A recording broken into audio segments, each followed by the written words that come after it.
sanad walba magaalada London waxaa ka qalin jebisa kumanaan arday ah oo wax ka barata jaamacadaha ku yaala magaalada London iyadoo munaasabada halkan ka dhacdayna shahaadooyin kala duwan lagu guddoonsiiyay ardada ka qalin jebisay jaamacadda loo yaqaan University of West London oo horeyna loo oran jiray Thames Valley University. kumanaankan arday halkan lagu guddoonsiiyay shahaadooyinka ayaa waxaa ka dhex muuqday arday Soomaali ah oo u badnaa gabdho isla markaana iyagu dhameeyeen kulliyadda caafimaadka ee jaamacadaasi.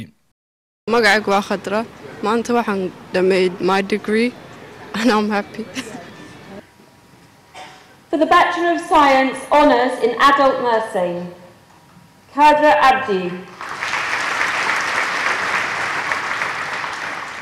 Saidu Farah Abdi. Barbara Apau.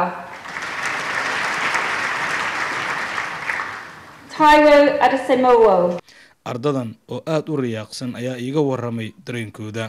magacayga waa Saciida Faarax Cabdi waxaan ka qalin jebiyay maanta adult nursing waa xafladda qalin jebinteena reality waa wax aad u fiican waana faraxsanahay anaga kaliyana ma aha waxaan filayaa waxa aan baranay in aan ku anfici doono dadka aan la noolnahay iyo insha Allah taala hadii Ilaahay idmo markaan gurigeena u noqono Soomaaliya waxaan filayaa gabar kasta oo Soomaaliyeed waxaan ku dhiirigelinayaa in ay tahay maadadani caafimaadka barashadeeda qaybaha umulisada caafimaadka in adult nursing oo kale inta dadka waaweyn ama general nursing waxa la dhaho all that wana inay free ka yihiin in national health service ka gabar ka soo Soomaaliyeed ay sameeysan karta arintaas marka insha Allah taala am fari aad ugu faraxsanahay maanta in aan inteenan maaragtay ka wada qalin jebino jaamacadda University of West London Madison. Assalamu alaykum magacayga waa Khadra Abdiqaadir Xuseen ama Kawsar maanta waxaan dhameeyay degree-gayga in nursing waxaan ku dhiirigelinayaa gabdhaha Soomaaliyeed meel kasta ay joogaanbo ama caafimaad ha noqoto ama wax kale ha noqoto inay waxbarashada ku dadaalaan.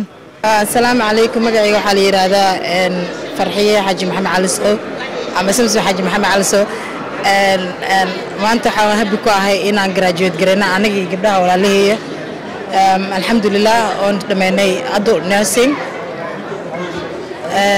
insha Allah Allah naga dhigo dadkii wadankooda wax u taro dadkaana tababarana wax u tarnaa insha Allah.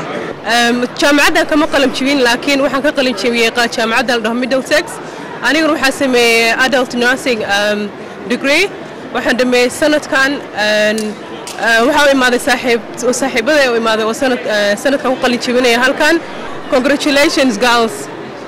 inta badan dhanka tacliinta markay timaado gabdhuhu waa lagu heebsooca iyagoo loo aaneynayo xagga maamulka guriga iyo ubadka laakiinse gabdhaha iyagu hooyooyinka ah ayaa haddana wax baran kara. magacaygu waa Huda Axmed Maxamed Xasan anigu maanta way qalin jebiyay jaamacadda waxaan dhigtay adult nursing degree cilmigu wax badan buu inoo tara karaa anoo hooyaan sameeyay I repeat any way samee kartaa any waalid uu samee karaa there is no age in nursing. degmada Ealing oo jaamacadani ku taala ayaa waxaa la sheegaa inay ku nool yihiin in ka badan 30,000 oo Soomaali ah ha yeeshee haddana fursadan waxbarasho kama wada faa'iideystaan. munaasabadaha qalin jebinta ayaa inta badan ay ku soo beegmaan xilliga fasaxyada ay soo dhow yihiin waxaana dhici karta in jaamacado badan ardadooda sidan oo kale loo guddoonsiiyo shahaadooyinkooda ka hor intaan la gaarin sanadka cusub. Ibrahim Umar Baafe wararka Universal galbeedka London.